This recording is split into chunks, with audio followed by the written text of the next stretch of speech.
こんにちは、月島です。ベースの弦を交換するときに使用してみたいと考えて食い切りニッパーを購入しました。以前開封レビューしたミュージックノマドのストリングカッターとの比較もしてみたいと思います。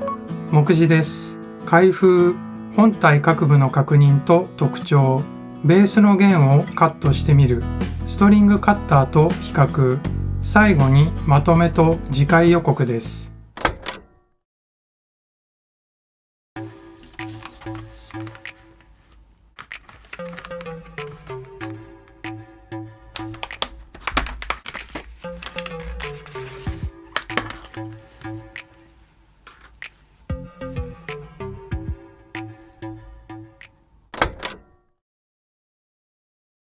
本体の全長は 165mm です。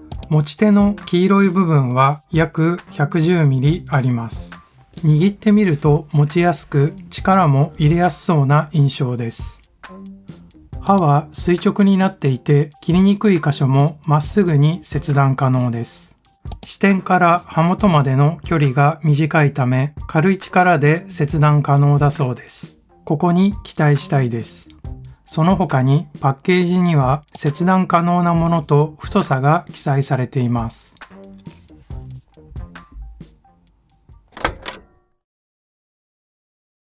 それでは食い切りニッパーを使用してベースの弦をカットしていきたいと思います。ベースの弦は目いっぱい緩めてあります。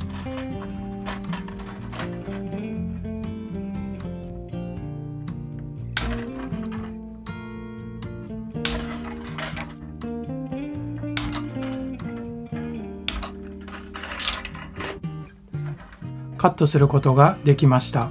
実際に使用してみて第一印象はそれなりに力を込める必要はありますが、今まで使用してきたカッターの中では太いベース弦を一番楽にカットできました。またカットしてみたところ細かいくずがたくさん出ました。ミュージックノマドのストリングカッターと比べてみると、まずグリップ部分のサイズが違います。ここを見ただけで食い切りニッパーの方が軽い力でカットできそうな感じが伝わってきます。もう一度ベースの弦をカットしてみます。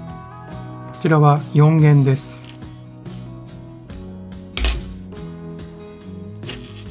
やはり今までと比べるとだいぶカットしやすいです。ストリングカッターの方は両手で思いっきり力を込めてやっと切れる感じです。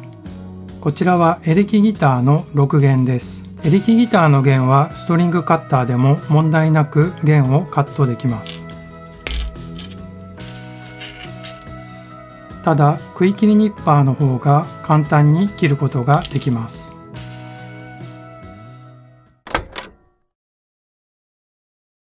今までベースの弦をカットするのに苦労していましたが、この食い切りニッパーを使用すればだいぶ楽に弦をカットできることが分かりました。そしてニッパーの重さは 210g です。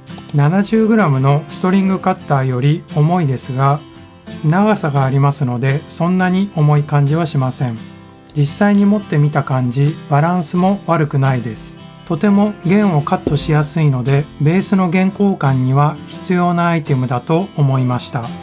次回はシリコンオイルを見ていきたいと思います。こちらも弦交換の時に使用すると良いアイテムで、ギターやベースのチューニングの安定に役立ちます。今まではグリスタイプを塗布していましたが、オイルタイプも試したいと思い購入してみました。また次回の動画も見ていただけたら嬉しいです。それでは最後までご視聴ありがとうございました。